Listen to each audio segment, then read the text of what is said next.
Pag-eskwela, ang tulay padulong sa kaumaran. Tulay nga makabulig agod makabutwa sa kaimulon kag makaangkon sang maayo nga buwas damlag.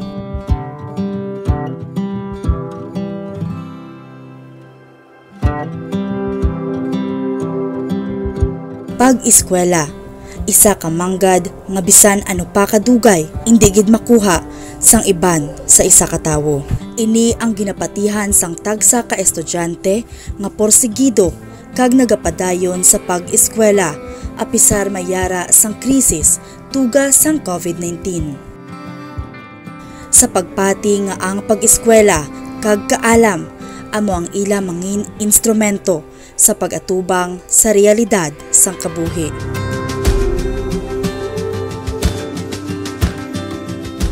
Gani matapos ang naagyan nga mga proseso, liwat nga nagtipon ang mga aspiring scholarship applicants sa syudad sang Roxas agud magpaidalom naman sa panel interview.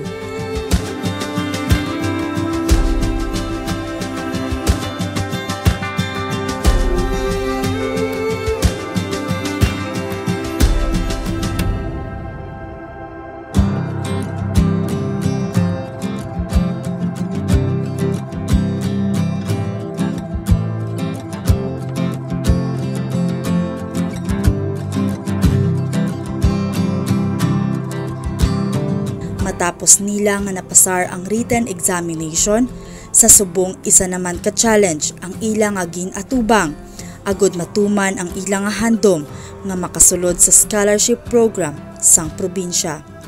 Isa ka programa nga gintinghuan ni Governor Nonoy Evan Contreras kag sang miyembro sang sangguniang panlalawigan, agud lubos nga mapuligan ang mga estudyante kag mga ginikanan nga mahatagan sang mapawa nga buwas damlag ang ila kabataan.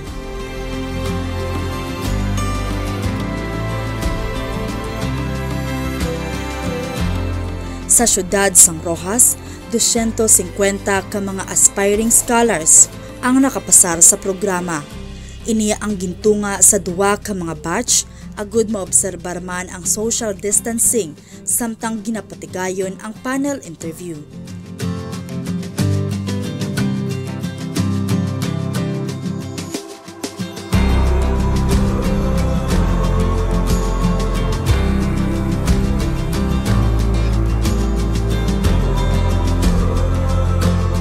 Diri, liwat nga ginpahanumdom kag ginpatpat ni Mr. Rafael A. Villasoto, Scholarship Coordinator sang probinsya, ang mga proseso kag guidelines agud madala sa final listing sang CAPES Scholars. Subong gid nga tion kinahanglan gid namon nga mga estudyante sang dako nga money kaya hindi man tanan privilege like me nga makabuy sang gadgets kay gadgets is one of the most important things subong nga pandemic nga form sa atin nga pag-eskwela nga dako gid siya nga bagay kay kapilagid nga subong amon nga business abi hindi siya sang manami ang kay cause man sa pandemic, so it would be a great help for us, ma'am.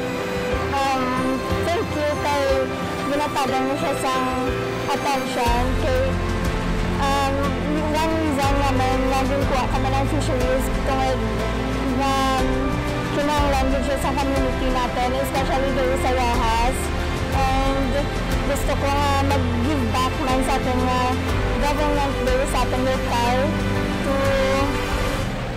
kaya makabulig man ako sa tanan nga ga-apply sa mga scholarship. Tani hatagan tagili ni importance kaya makabuligid kita sa mga tao kag hindi natin siya pagbaliwalaon kay it would be a great help for us, Julia. Scholarship is important to me because it will definitely help my family financially, and also I want to assess my capabilities on how much I could go through with my capabilities, and this is a chance for me to acknowledge my strength in both my personal life and also my studies. This scholarship also helped us to cope with this pandemic, especially because we are all suffering for the pandemic, and it is one way of helping us students into giving back to the community.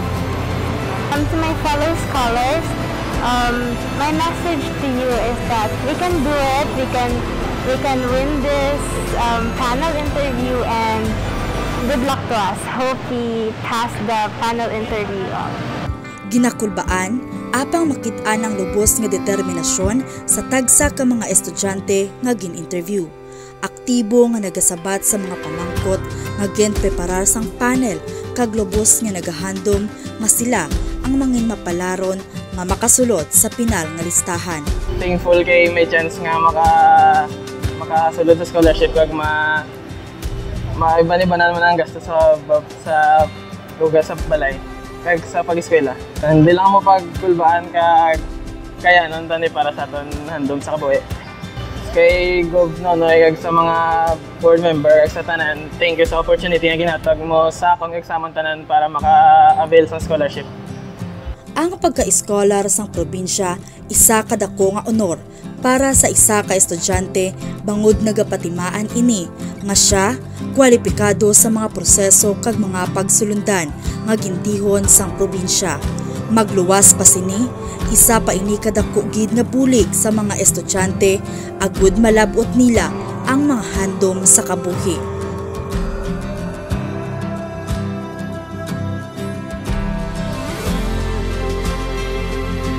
Bulig nga ginhatag ni Governor Nonoy Evan Contreras pinaagi sa paghatag niya sang prioridad sa pag-eskwela malakip sa iya 6K+1 agenda nga kaalam.